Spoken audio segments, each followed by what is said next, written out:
New video time. Please. Sorry about that.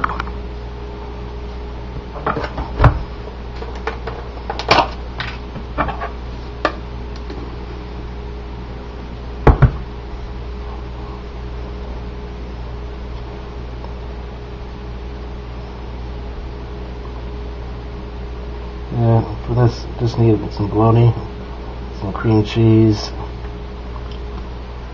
That's about it.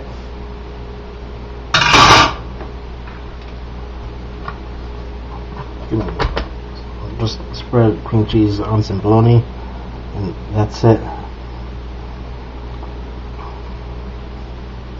And if you want, toothpick. Oh, jeez.